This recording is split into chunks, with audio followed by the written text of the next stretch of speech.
Este es el capítulo 7 de una serie de recursos multimedia que acompañan a la guía de conversación Punto de Partida.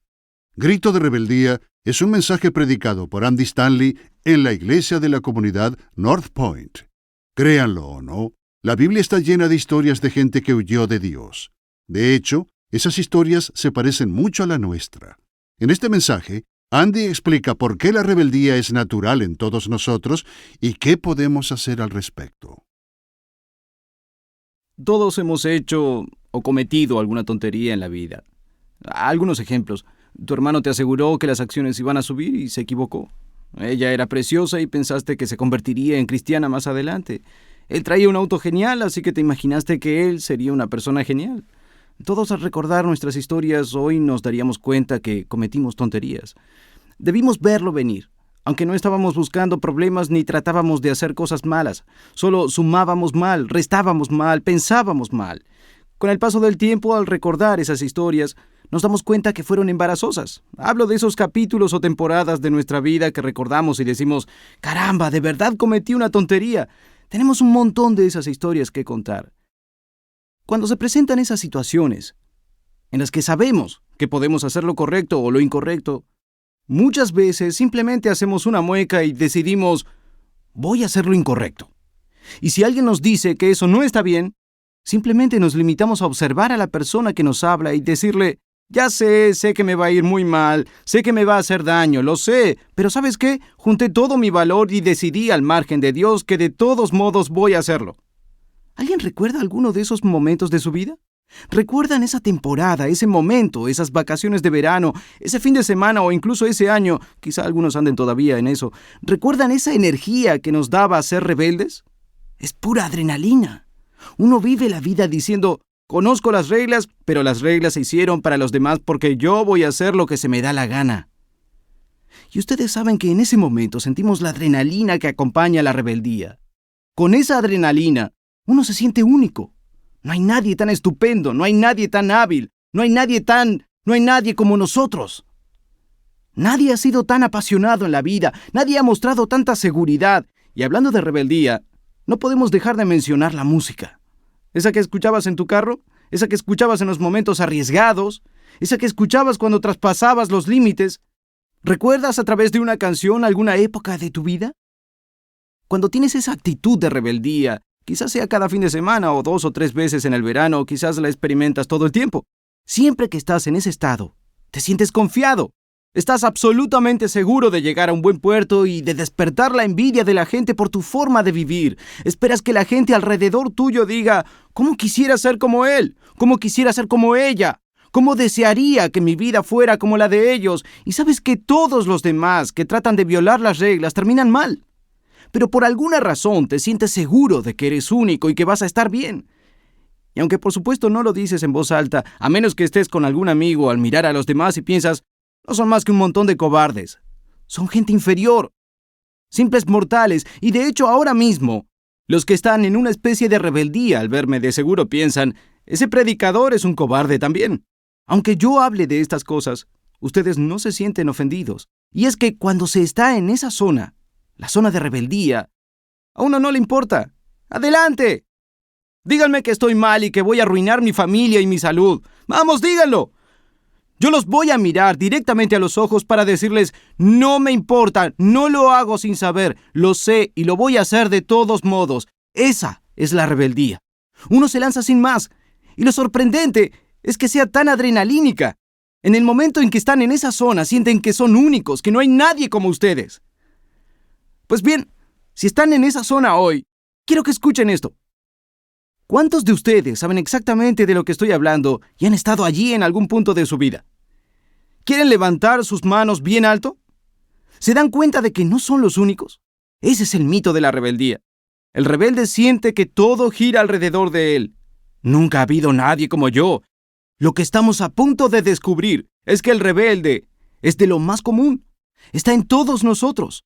En algún momento todo mundo se ha subido al auto, ha encendido la música, o ha llamado a la persona que no debía, o ha contestado el teléfono a quien no debía, ha hecho algún trato, o ha tratado de hacerlo. Ustedes me entienden. Todo mundo tiene una historia acerca de ese capítulo de su vida, de aquel verano, aquel fin de semana, o de aquellos 3 o 4 años de tratos constantes donde rompían todas las reglas y estaban completamente seguros de que iban a salir bien librados. Bien, lo que quiero hacer hoy, durante unos minutos, es hablar a todos los rebeldes.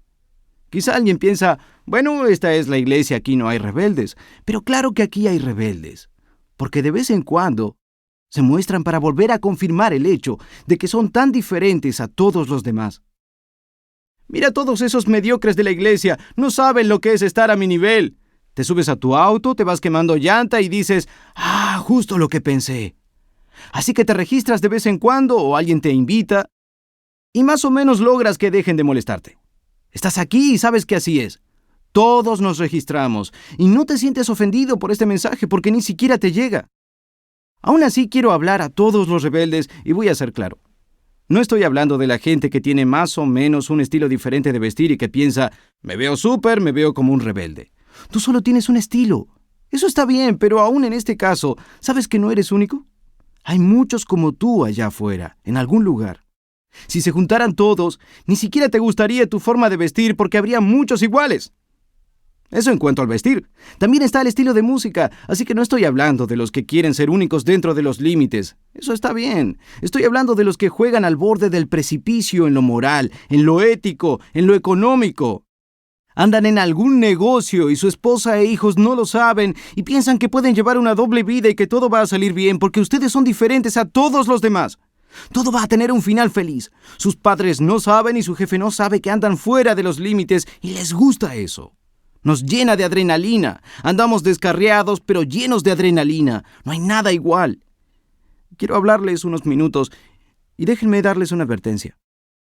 Mi objetivo de hoy no es convencerlos de que dejen esa conducta, lo cual sería una pérdida de tiempo porque no van a dejar que un mensaje que ya conocen cambie su vida. No voy a decirles nada de eso, voy a decirles algo que no saben. No voy a decirles, de verdad, eso hace daño, el cigarro te va a matar. Ya lo saben y eso es lo grandioso de los rebeldes. Son tan listos. ¿Alguna vez han tratado de decirles algo? El rebelde nunca te dice, no sabía eso si lo hubiera sabido. Ellos no actúan así. Siempre dicen, ya sé, no me importa. Fíjate bien en lo que digo, no me importa. Así que mi meta no es convencerlos de que cambien. Lo que sí quiero es contarles algo que les va a ayudar cuando anden por ahí pensando, nadie me va a detener ahora. Les será útil ahora y después, así que se los voy a compartir. Quiero hablarles de esto porque la Biblia tiene mucho que decirnos acerca de los rebeldes y de la rebeldía. Es sorprendente. De hecho, la Biblia explica cómo empezó todo. Habla sobre el jardín del Edén donde ocurrió el primer acto de rebeldía. Eso es estupendo. Imagínense que son un rebelde en el jardín del Edén. Solo tienen una regla. Lo divertido de ser rebelde en nuestros días es que se pueden romper reglas donde quiera que vayamos. Pero en el jardín del Edén era algo así como, ¿qué vamos a hacer? No sé, no hay límite de velocidad, no hay caminos, no hay nadie más. Solo hay una regla. No comas el fruto del árbol. ¡Vamos a comer del árbol! Era la única forma de ser rebelde. Así empezó todo. Y de ahí en adelante, esto es genial, es genial. De ahí en adelante, todo el Antiguo Testamento es una historia de rebeldes.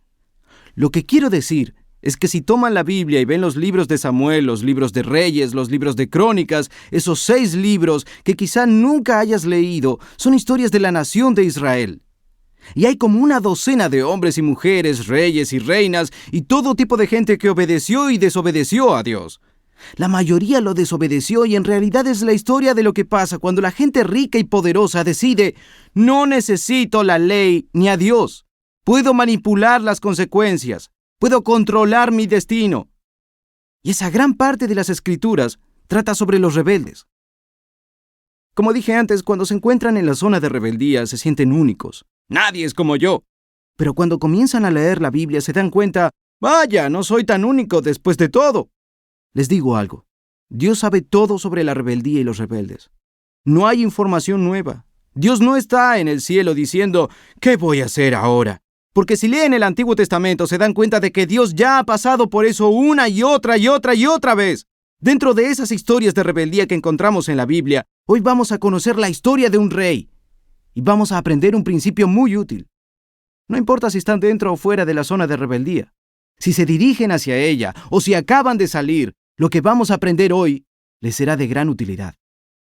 Permítanme antes contarles una ilustración que a mi entender ejemplifica la forma en que Dios ve nuestra rebeldía. Si no piensan escuchar el resto del sermón, denme 5 minutos al menos y luego se van. No pueden perderse esta parte. Después de oírla, pueden usar su teléfono, leer sus mensajes de texto o lo que sea que quieran hacer. Esta es la parte a la que deben poner atención. Desde la perspectiva de Dios, estoy tratando de pensar en un buen ejemplo. Desde la perspectiva de Dios, el rebelde se parece mucho a personas así. ¿Alguna vez viendo las noticias en la TV, han visto cómo de repente aparece un reporte en vivo donde muestran imágenes tomadas desde un helicóptero de alguien que está huyendo de la policía? ¿Les ha tocado ver eso? Es muy común. Y el presentador del noticiero dice: sí, está en la carretera interestatal dirigiéndose hacia el este. Al parecer avanza a unos 150 kilómetros por hora.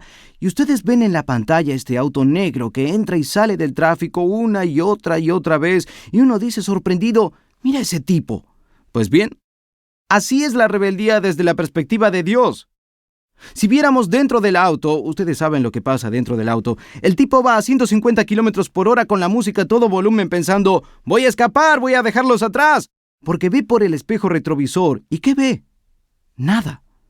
Quizá muy atrás viene alguna patrulla y él se cree nacido para ser rebelde. Soy Jesse James, soy Billy the Kid, soy todos en uno, soy. Nadie me va a detener ahora. Mientras tanto, nosotros estamos en casa comiendo cereal mientras lo vemos.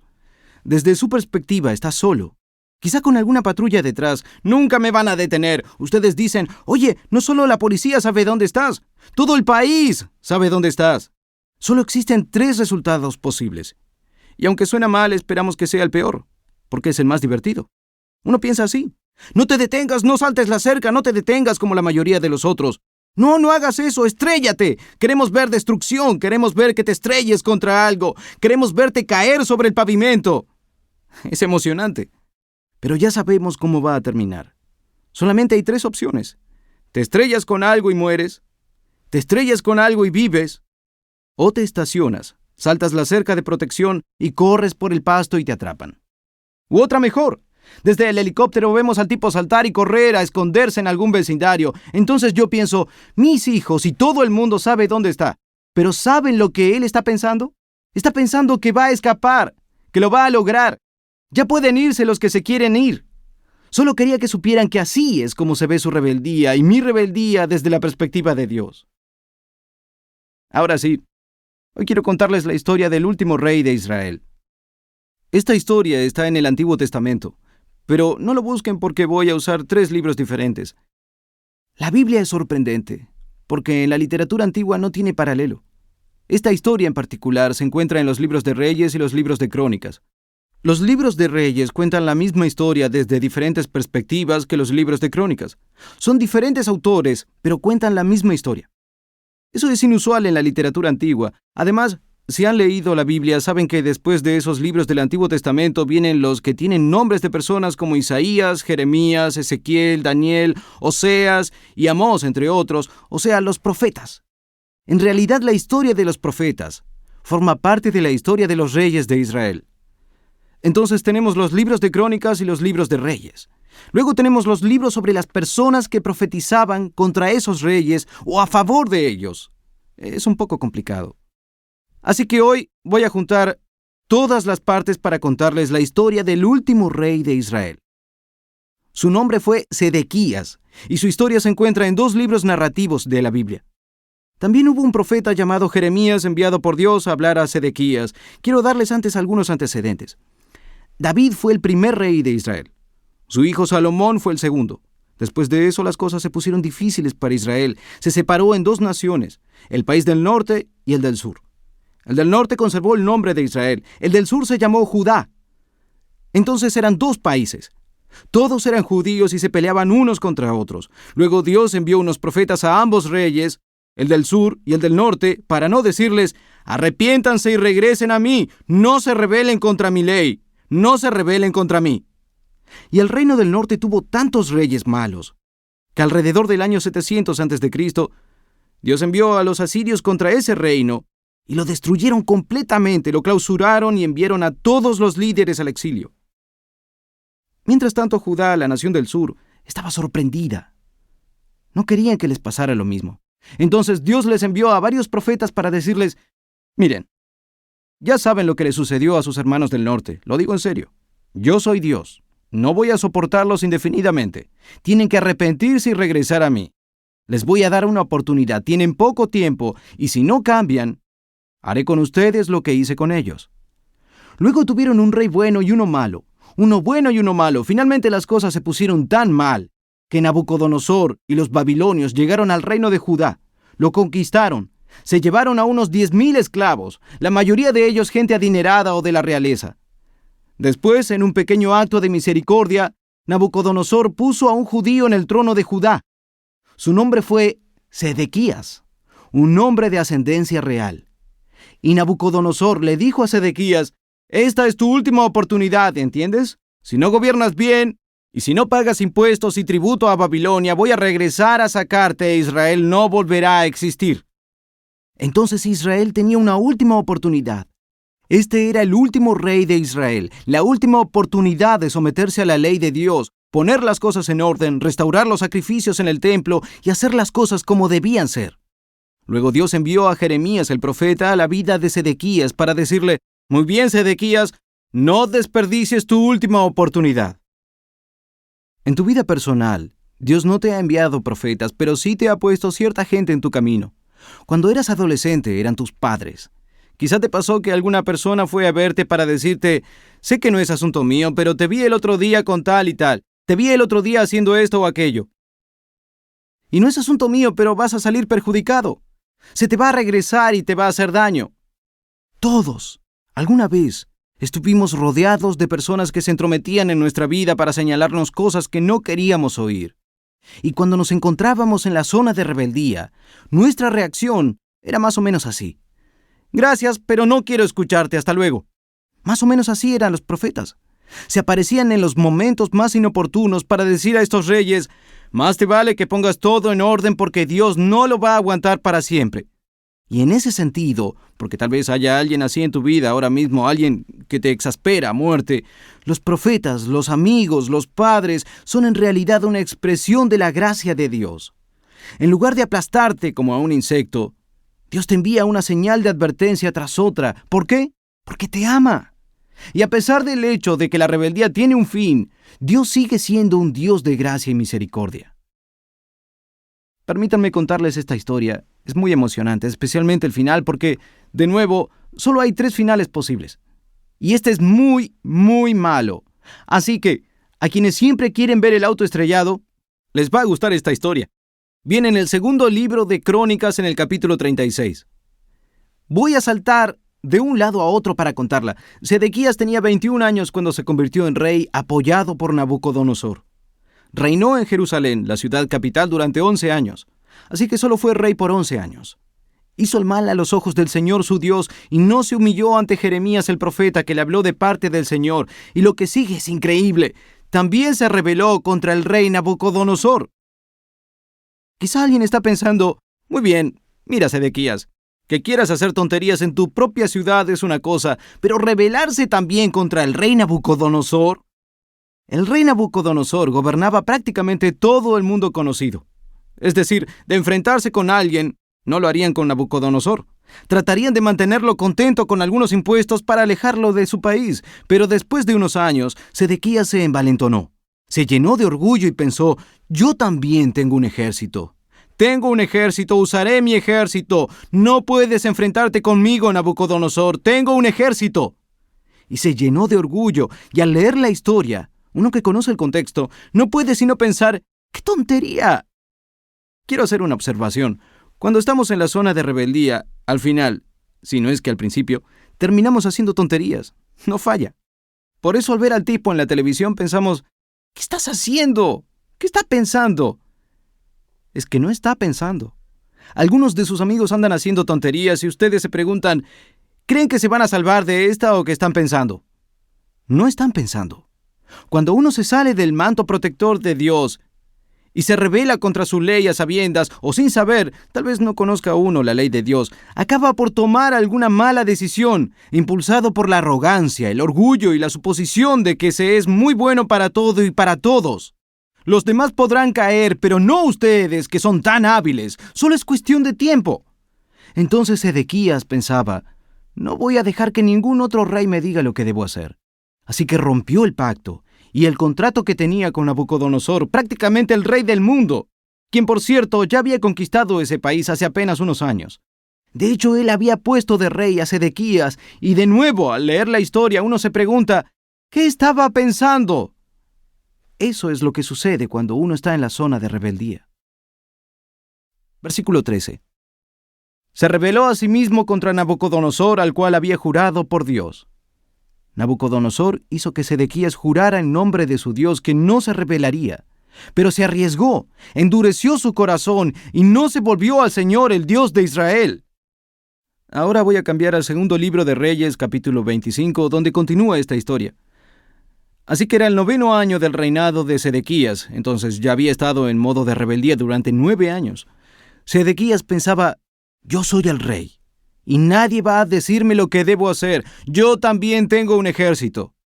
Unos 9 años después, en el 10º día del 10º mes, Nabucodonosor mismo en persona, el rey de Babilonia, marchó contra Jerusalén. Y escuchen esto, con todo su ejército, todo el ejército de Nabucodonosor y todo su ejército implicaba una compilación de cientos de naciones y ejércitos que había destruido hasta ese momento de la historia.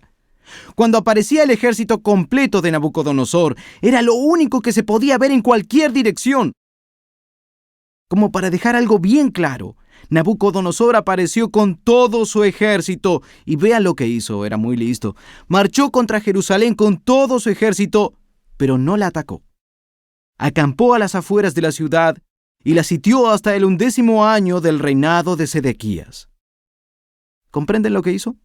Solo rodeó la ciudad, acampó e hizo una fiesta, comieron y celebraron durante 2 años en lugar de atacar. Y el ejército de Sedequías estaba adentro. La idea de Nabucodonosor era matarlos de hambre, y por 2 años nadie entró ni salió de la ciudad. Les hago una pregunta. ¿Qué hacen cuando están en la zona de rebeldía y de repente, justo a las afueras de las murallas de la ciudad de su vida, ven que empiezan a juntarse las consecuencias? ¿Qué hacen? ¿Saben qué hicieron los rebeldes? Sedequías es un gran ejemplo. Él no se iba a rendir diciendo, perdón, me equivoqué, lo siento, me arrepiento. No iba a hacer eso. Sedequías ya había escuchado a Jeremías 2 o 3 veces, pero su respuesta a Jeremías había sido siempre, cállenlo, cállenlo. Pero por una vez en la vida, en desesperación, pensó en Jeremías. Así que le dice a algunos de sus mensajeros, miren, lo que van a hacer es buscar a Jeremías y preguntarle si puede lograr que Dios me haga un favorcito. Ahora estamos en Jeremías 21, y así es como Jeremías relata este incidente, versículo 2 de Jeremías 21. Consulta ahora acerca de nosotros a el Señor, porque Nabucodonosor, rey de Babilonia, hace guerra contra nosotros. Quizá el Señor hará con nosotros según todas sus maravillas, y aquel se irá de sobre nosotros. Cuando estás en la zona de rebeldía, ves cómo empiezan a aparecer afuera las consecuencias de tus decisiones. Todo estaba bien dentro de la ciudad. Aún estaba a cargo de todo, pero así como cualquiera de nosotros lo haría en algún punto, al darse cuenta de la magnitud del problema, Sedequías piensa que es bueno intentar volver a Dios, orar. Así es, los rebeldes oran. Sus padres se sorprenderían de saberlo, pero ustedes oran, ¿no es cierto?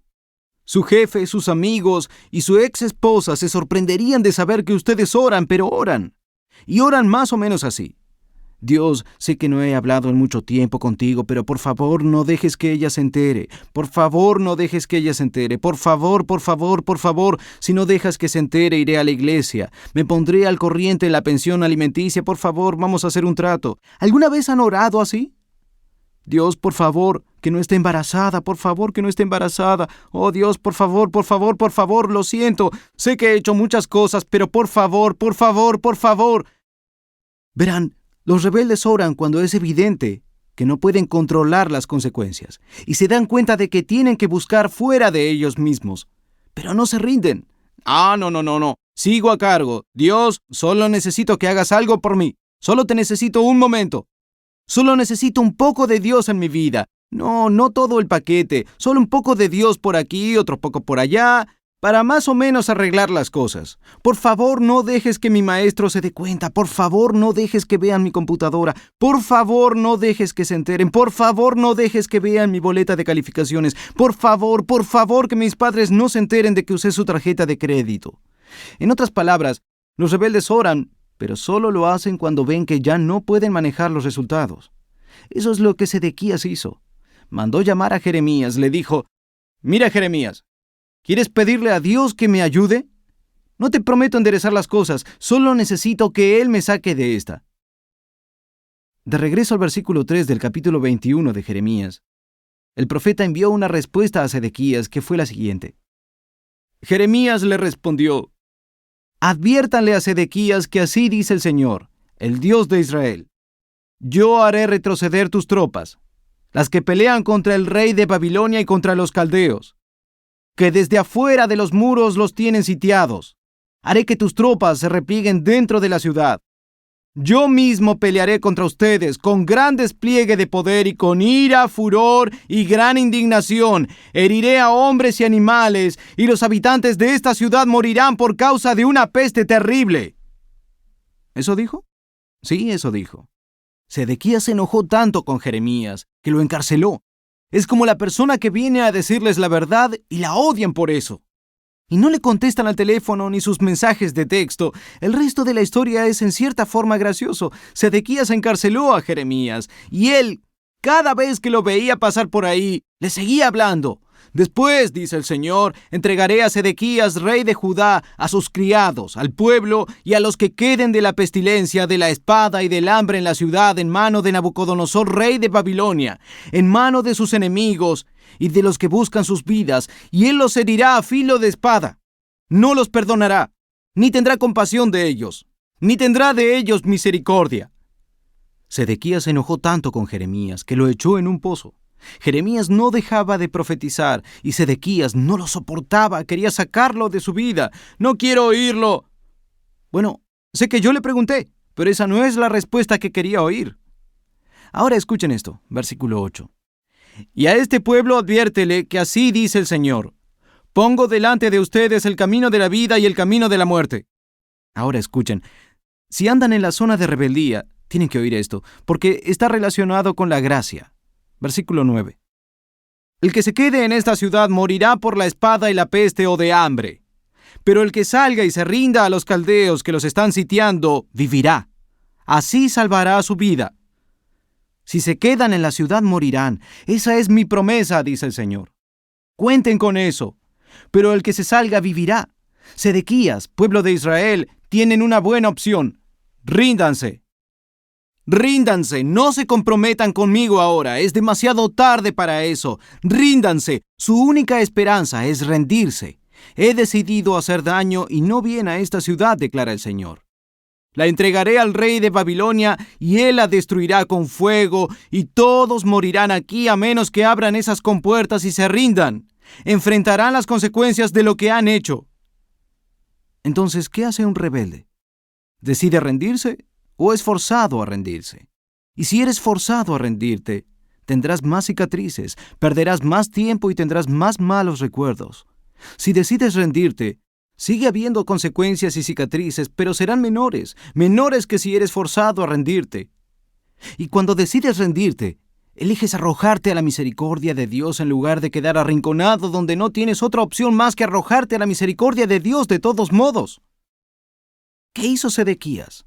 Bueno, afortunadamente para aquellos de nosotros a quienes nos gustan los finales dramáticos, él dice: de ninguna manera, no voy a salir, voy a quedarme aquí, y si deciden pelear, pelearemos. Mantengan a Jeremías lejos de mí. El segundo libro de Reyes, en el capítulo 25. A los 9 días del 4º mes prevaleció el hambre en la ciudad, hasta que no hubo pan para el pueblo de la tierra. Abierta ya una brecha en el muro de la ciudad, huyeron de noche todos los hombres de guerra por el camino de la puerta que estaba entre los 2 muros, junto a los huertos del rey, estando los caldeos alrededor de la ciudad. Y el rey se fue por el camino del Arabá. Así que el temible ejército de Sedequías escapó en medio de la noche tan pronto como tuvo una oportunidad, dejando indefensa a la ciudad. Y el ejército de los caldeos siguió al rey y lo apresó en las llanuras de Jericó, habiendo sido dispersado todo su ejército. Preso, pues, el rey, le trajeron al rey de Babilonia en Ribla, y pronunciaron contra él sentencia. Degollaron a los hijos de Sedequías en presencia suya, y a Sedequías le sacaron los ojos, y atado con cadenas lo llevaron a Babilonia. Y lo último que vio en esta tierra fue a sus hijos, siendo masacrados por Nabucodonosor. Esto es algo que necesitan saber acerca de los rebeldes. La rebeldía nos aísla desde afuera, pero no nos aísla desde adentro. La rebeldía siempre nos aísla desde afuera, no nos aísla desde adentro. Nos aísla desde fuera, porque pensamos, soy alguien fuera de serie, nadie puede detenerme, nadie me va a alcanzar. Al decir que nos aísla, quiero decir que nos pone en una categoría aparte. Y realmente creemos la historia que nos hemos creado, pero la verdad es que no nos aísla de la vida ni de las consecuencias. Y no nos aísla de la basura que hemos creado en nuestras relaciones. No nos aísla del caos financiero que nos persigue y nos rodea. En la zona de rebeldía la gente piensa, ¿puedo manejarlo? ¿Puedo controlar el resultado? Pero lo que deben saber es que la rebeldía los ha aislado. El rebelde piensa, ¿puedo conservar a mi familia? ¿Puedo manejar esto y mantenerlos a raya? Nos aísla y nos sentimos tan, ustedes saben, invulnerables, que creemos que nada nos afectará. Se sienten aislados, pero no están aislados de la vida, solo creen estarlo. Sedequías estaba a salvo detrás de la muralla, pensando, puedo crear mi propia realidad, hasta la noche en que se entera de que su ejército iba a escapar. Entonces, pensó que era mejor irse con ellos. De repente la vida se salió de su control y los hechos y circunstancias que creía haber controlado lo alcanzaron en una sola noche. En una sola noche. Uno puede aislarse, pero no controlar la situación. En la zona de rebeldía, uno se aísla externamente de Dios, pero la gran noticia es que no podemos aislarnos internamente de Dios. Es imposible. Lo último que quieres en tu vida es un predicador, un profeta, una iglesia, un cristiano, algún versículo, este libro o este CD. Muy bien, sabes que no quieres nada de eso porque hace que te zumben los oídos. Ni siquiera me gusta el mensaje de hoy. Estás mirando alrededor del auditorio pensando, esto no es para mí, no me sermonees más. Deseas tanto aislarte de Dios. Pero esta es la gran noticia. No podemos mantener fuera a Dios. Es completamente imposible. Y así como Sedequías mantuvo su situación durante varios años, Dios sabe que ustedes pueden jugar ese juego, pero que con el tiempo van a aparecer en las murallas y verán las consecuencias. Aquí hay algo sorprendente. Tal vez no lo sea para ustedes, pero yo creo que es muy bueno. ¿Sabían que a unos 200 metros del lugar donde sucedió esta historia, pero 400 años después, aparecería un hombre llamado Juan? Él dijo, tengo grandes noticias. Al fin Dios ha enviado al Mesías, el Cordero de Dios, a quitar todos los pecados del mundo. Dios ha enviado a su Hijo a esta raza rebelde para ganársela porque Dios la ama. Dios espera con paciencia afuera de la muralla. Espera que se rindan, que salgan de ese lugar y no que se quebranten ni atrapados con su falso sentido de autosuficiencia derrumbado, vuelvan entonces a Él. Dios ha enviado a su Hijo no para que paguen, porque el pecado y la rebeldía tienen su propia manera de cobrar, sino para volver a ganarse a la raza rebelde de la que está enamorado. ¿No es sorprendente? Lo increíble es que sin importar dónde te encuentras o dónde has estado o en qué parte de ese proceso te encuentres, al final de cuentas, cuando levantes las manos al cielo y te rindas y enfrentes lo que tienes que enfrentar, o cuando te veas arrinconado y tengas que enfrentar lo inevitable, la Biblia dice que Dios te invita a llamarlo Padre. Un Padre que te ama mucho, que envió a su Hijo al mundo para morir por ti, aunque desde el helicóptero observó la vana y corta carrera sin sentido que iniciaste en la carretera y que solo tenía 2 o 3 resultados posibles. Dios envió a su Hijo a morir por ti de todos modos. Y en el momento en que levantes tus manos y te rindas, tu Padre Celestial volverá a formar parte importante de tu vida y caminará contigo por el camino que de ese momento en adelante decidas andar. Este es el mensaje. La rebeldía es común. La rebeldía es costosa. Siempre lo es. La rebeldía es común, no eres tan excepcional como crees. La rebeldía es costosa. ¿Cómo quisiera poder hacerles ver la magnitud de lo que representa rendirse y entregar sus vidas de nuevo a Dios?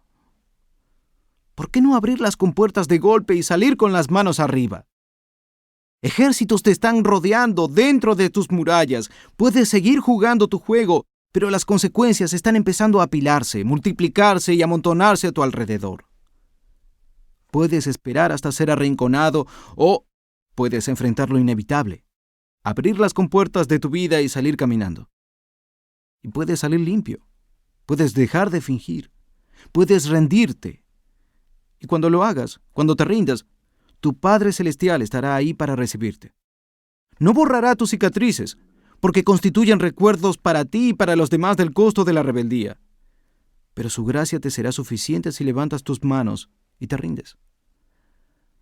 Así que, ¿te arrepentirás hoy? ¿Renunciarás a esa relación? Las cosas van a terminar con dolor. No hay forma elegante de abandonar una mala relación, es complicado. ¿Terminarás con esa relación? ¿Tendrás esa conversación pendiente? ¿Dejarás ese hábito oculto? ¿Llamarás a tus hijos? ¿Irás a casa, te sentarás con tu papá y tu mamá y confesarás aquello que hace tiempo has estado haciendo? ¿Te rendirás o esperarás a que las consecuencias de tus actos te alcancen? Porque eventualmente te van a alcanzar. Pero tu Padre Celestial es un experto en manejar las consecuencias de los actos de una raza rebelde. Y Él quiere estar involucrado en tu vida y ayudarte a salir. ¿Qué vas a decidir?